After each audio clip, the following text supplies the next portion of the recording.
আমি সুকেন্দু, সবাইকে স্বাগত আমার ইউটিউব চ্যানেলে। আজকের আমরা ক্লাস 10-এর জিওগ্রাফির কম্বাইন্ড মডেল অ্যাক্টিভিটি টাস্কের 50 নম্বরের প্রশ্নের উত্তরগুলো নিয়ে আলোচনা করব। তাহলে চলো শুরু করা যাক। তো প্রথমেই দেখে নেব বিকল্পগুলি থেকে ঠিক উত্তরটি নির্বাচন করে লেখো। প্রথম প্রশ্নে রয়েছে অবরোহণ প্রক্রিয়ায় সৃষ্ট একটি ভূমিরূপ হলো, তো এখানে হবে গিরিখাত। তারপরের প্রশ্নে রয়েছে হিমবাহ ও পর্বতগাত্রের মধ্যে সৃষ্ট সংকীর্ণ ফাঁকগুলো হলো, তো উত্তর হবে বাকশৃঙ্গ। পরের প্রশ্ন রয়েছে ঠিক জোড়াটি নির্বাচন করো, তো এখানেতে ঠিক জোড়াটি হবে পুদুচেরি ও কেন্দ্রশাসিত অঞ্চল। পরের প্রশ্নে বলছে ঠিক জোড়াটি নির্বাচন করো, তো এখানে 4টে অপশনের মধ্যে হবে বালিয়াড়ি বায়ুর সঞ্চয় কাজ। পরের প্রশ্নে বলছে ক্রান্তীয় চিরহরিৎ অরণ্যের উদ্ভিদের অন্যতম একটি বৈশিষ্ট্য হলো, তো উত্তর হবে উদ্ভিদের গাছ ডালপালা একসাথে যুক্ত হয়ে চাঁদোয়া সৃষ্টি করে। এর পরের প্রশ্নে বলছে অতি বিরল জনঘনত্বযুক্ত একটি রাজ্য, তো উত্তর হবে সিকিম। পরের প্রশ্নে বলছে আরোহণ প্রক্রিয়ায় সৃষ্ট একটি ভূমিরূপ হলো, তো উত্তর হবে বালিয়াড়ি। পরের প্রশ্নে বলছে ঠিক জোড়াটি নির্বাচন করো, তো উত্তর হবে এই 4টে অপশনের মধ্যে আন্দামান নিকোবর দ্বীপপুঞ্জের চিরহরিৎ বৃক্ষ আর মেহগনি। পরের প্রশ্নে বলছে ভারতের রুর কাকে বলা হয়, তো উত্তর হবে দুর্গাপুরকে। পরে শূন্যস্থান পূরণ করতে বলছে এবং প্রথমেতে রয়েছে বায়ুর অপসারণ প্রক্রিয়ায় বালি ও পলিকণা এক স্থান থেকে অন্য স্থানে অপসারিত হয়। পরের প্রশ্নে কাশ্মীর উপত্যকা পীরপাঞ্জাল ও উচ্চ হিমালয় পর্বতশ্রেণীর দ্বারা বেষ্টিত। পরের প্রশ্নে বলছে উত্তর পূর্ব ভারতে এই মৌসুমি বায়ুর প্রভাবে ভারতের শীতকাল প্রায় শুষ্ক প্রকৃতির হয়। পরের প্রশ্নগুলোতে বলছে বাক্যটি সত্য হলে ঠিক এবং অসত্য হলে ভুল লেখো। তো প্রথম প্রশ্নে বলছে নদী খাতে অবঘর্ষ প্রক্রিয়ায় সৃষ্ট গর্তগুলো হলো মন্থকূপ, এটা ঠিক হবে। পরের প্রশ্নে বলছে ভারতের উপকূল অঞ্চলে দিনের বেলায় স্থলবায়ু প্রবাহিত হয়, তো এই প্রশ্নের উত্তরটা হবে ভুল, কারণ দিনের বেলাতে সমুদ্রবায়ু প্রবাহিত হয়ে থাকে।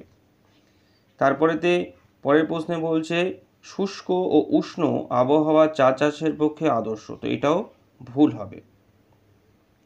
এরপরেতে স্তম্ভ মেলানোতে বলছে, তো প্রথমেতে রয়েছে বিশুদ্ধ কাঁচামাল, এর সঙ্গে হবে তুলো, মালাবার উপকূল এর সঙ্গে মিলবে হচ্ছে কয়াল এবং হিমবাহ এর সঙ্গে মিলবে ক্রেভাস। এরপরেতে 5-এর দাগের এই যে প্রশ্নগুলো রয়েছে এবং 6-এর দাগের এই যে প্রশ্নগুলো রয়েছে এবং 7-এর দাগের এই প্রশ্নগুলোর উত্তর আমি আলাদা করে তৈরি করেছি, তো সেগুলো এবার দেখে নেব। তো 5-এর 1-এর দাগের প্রশ্ন ছিল পলল বেজুনি কেন পর্বতের পাদদেশে সৃষ্টি হয়, তো উত্তর হবে উচ্চ পার্বত্য অঞ্চল পার হয়ে নদী যখন পর্বতের পাদদেশীয় অঞ্চলে নেমে আসে তখন ভূমির ঢাল হঠাৎ কমে যাওয়ায় নদীর বহন ক্ষমতা ও স্রোতের বেগ দুইই কমে যায়, ফলে উচ্চ পার্বত্য অঞ্চল থেকে বহন করে আনা পলি বালি কাঁকড় নুড়ি ইত্যাদি সঞ্চিত হয়ে পর্বতের পাদদেশে পলল বেজুনি সৃষ্টি করে, যেমন হিমালয়ের পাদদেশে এইরূপ পলল বেজুনি দেখা যায়। 5-এর 2-এর প্রশ্নটিতে ছিল ভারতের পশ্চিম বাহিনী নদীর মোহনায় বদ্বীপ গড়ে ওঠেনি, তার ভৌগোলিক কারণ ব্যাখ্যা করো। তো এখানেতে যে উত্তরটি হবে সেটি হচ্ছে যে ভারতের পশ্চিম বাহিনী নদী অর্থাৎ আরব সাগরে পতিত নর্মদা তাপ্তি প্রভৃতি নদীর মোহনায় বদ্বীপ দেখা যায় না, এবং এর যে কারণ সেই কারণের মধ্যে 3টে গুরুত্বপূর্ণ কারণ রয়েছে। প্রথমটি হচ্ছে নদীগুলির দৈর্ঘ্য হচ্ছে স্বল্প, এবং পরের কারণটি রয়েছে অল্প সংখ্যক উপনদী এবং নদীগুলি খরস্রোত ও মহিষোপান অঞ্চল খুব গভীর।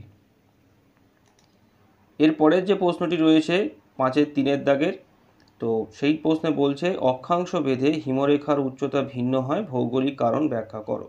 তো উত্তরে হবে অক্ষাংশ ভেদে ভূপৃষ্ঠে সূর্যরশ্মির পতন করে তারতম্য হয় এবং সেই সাথে ভূপৃষ্ঠের উষ্ণতার তারতম্য লক্ষ্য করা যায়। পৃথিবীর নিম্ন অক্ষাংশের স্থানগুলিতে যেমন নিরক্ষীয় অঞ্চল সূর্যরশ্মি ভূপৃষ্ঠে লম্বভাবে পড়ে, তাই ভূপৃষ্ঠের উষ্ণতা বেশি, যেমন নিরক্ষীয় অঞ্চলে 5500 মিটার উচ্চতায় হিমরেখা অবস্থান করে। অক্ষাংশ বৃদ্ধির সাথে সাথে সূর্যরশ্মি তির্যকভাবে ভূপৃষ্ঠে পড়তে থাকে, ফলে তাপের পরিমাণ কমতে থাকে, ফলস্বরূপ উচ্চ অক্ষাংশের স্থানগুলিতে যেমন মেরু অঞ্চলে হিমরেখা সমুদ্রপৃষ্ঠের কাছাকাছি উচ্চতায় অবস্থান করে। এর পরের প্রশ্নটিতে ছিল ভারতের জলবিভাজিকা উন্নয়নের দুটি উদ্দেশ্য লেখো। তো প্রথম উদ্দেশ্যটি হবে শুষ্ক ঋতুতে জলের সরবরাহ এবং দ্বিতীয় উদ্দেশ্যটি হচ্ছে ভৌম জলের সঞ্চয় বৃদ্ধি।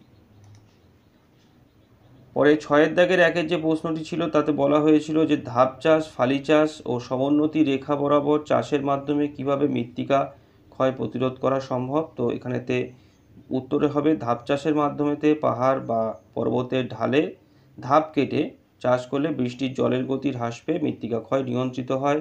ফালি চাষের ক্ষেত্রে পার্বত্য ঢালে আড়াআড়িভাবে ফালি তৈরি করে চাষ করলে মাটি সংরক্ষণ করা যায়। আর সমোন্নতি রেখা চাষের মাধ্যমেতে পার্বত্য অঞ্চলেতে সমোন্নতি রেখা বরাবর বাঁধ দিয়ে চাষ করলে প্রবাহিত জলধারা বাধাপ্রাপ্ত হয়ে মৃত্তিকা ক্ষয় হ্রাস পায়। এর পরেতে 6-2 এখানেতে 1 আছে 6.1, এটা 6.2 হবে। তো 6.2-এর যে প্রশ্নটিতে ছিল কি না নিম্নলিখিত বিষয়গুলির ভিত্তিতে নদী উপত্যকা ও হিমবাহ উপত্যকার পার্থক্য নিরূপণ করো। তো এই তিনটে বিষয় দিয়েছে পার্থক্যে: সৃষ্টির প্রক্রিয়া, উপত্যকার আকৃতি, অবস্থান। তো এই তিনটে বিষয়ের উপরেতে নদী উপত্যকা ও হিমবাহ উপত্যকার পার্থক্যকে লিখতে হবে। তো এখানেতে সেই পার্থক্যটা আমি দিয়েছি। তো দেখো, নদী উপত্যকার ক্ষেত্রে বলছে কি সৃষ্টির প্রক্রিয়াতে নদীর ক্ষয়কাজের ফলে সৃষ্টি হয়, আর হিমবাহ উপত্যকা হিমবাহের ক্ষয়কাজের ফলে সৃষ্টি হয়। আর আকৃতি কেমন হয়? নদী উপত্যকার আকৃতি ইংরাজি ভি বা আই অক্ষরের মতন হয়, আর হিমবাহ উপত্যকার আকৃতি ইংরাজি ইউ অক্ষরের মতন হয়ে থাকে। আর নদী উপত্যকার অবস্থান কোথায়? তুষারে ঢাকা অঞ্চল ছাড়া পৃথিবীর প্রায় সর্বত্রই নদী উপত্যকা বিস্তার লাভ করে। আর হিমবাহ উপত্যকা সুউচ্চ পার্বত্য অঞ্চল ও মেরু অঞ্চলের মধ্যেই কেবলমাত্র হিমবাহ উপত্যকা বিস্তৃত। এর পরের যে প্রশ্নটি ছিল 6.3-এ, হিমালয় পর্বতমালা কিভাবে ভারতীয় জলবায়ুকে নিয়ন্ত্রণ করে। তো তার যে উত্তর সেটা হবে এইটা। তারপরের যে প্রশ্নটি ছিল 7.1-এ, যে হিমবাহের সঞ্চয় কার্যের ফলে গঠিত বিভিন্ন প্রকার গ্রাবরেখার সচিত্র বর্ণনা দাও। তো সেই প্রশ্নের উত্তরটা হবে এইটা। তারপরের যে প্রশ্নটি ছিল ভারতের কোন অঞ্চলে অধিকাংশ কফি উৎপাদন করা হয়, এই বাগিচা ফসল চাষের অনুকূল প্রাকৃতিক পরিবেশের বর্ণনা দাও। তো এই প্রশ্নের দুটো অংশ আছে। তো প্রথম অংশটার যে উত্তর, অর্থাৎ ভারতের কোন অঞ্চলে অধিকাংশ কফি উৎপাদন করা হয়, তো তার উত্তরটা হচ্ছে এইটা। কারণ ভারতবর্ষের প্রধান তিনটি যে রাজ্য কর্ণাটক, কেরল এবং তামিলনাড়ু, এই তিনটে রাজ্যতেই ভারতের সর্বাধিক কফি চাষ করা হয়ে থাকে। তো প্রথম পার্টের যে উত্তরটা সেটা হবে এইটা। আর এই দ্বিতীয় যে পার্টের যে উত্তরটা যেটা ছিল, অর্থাৎ কফি চাষের অনুকূল প্রাকৃতিক পরিবেশ, তো সেটা হবে এইটা। 6টা অনুকূল প্রাকৃতিক পরিবেশ, অর্থাৎ উষ্ণতা, বৃষ্টিপাত, আর্দ্রতা, মৃত্তিকা প্রকৃতি, জমির প্রকৃতি আর ছায়া প্রদানকারী বৃক্ষ। তো দ্বিতীয় পার্টের উত্তর এইটা। তারপরেতে 7.3-এতে ছিল কি ভারতীয় জনজীবনের নগরায়নের নেতিবাচক প্রভাবগুলি উল্লেখ করো। তো সেই প্রশ্নের উত্তরটা হবে এইটা। এখানেতে 3টে পয়েন্ট আছে। পরের যে দুটো পয়েন্ট, অর্থাৎ টোটাল 5টা পয়েন্টের উপর লিখেছি, তো পরের যে দুটো পয়েন্ট সেটা আছে এইটা। তো আজকের এই ক্লাসটিকে আমি এখানেতেই শেষ করছি। সবাই ভালো থেকো। Thank you.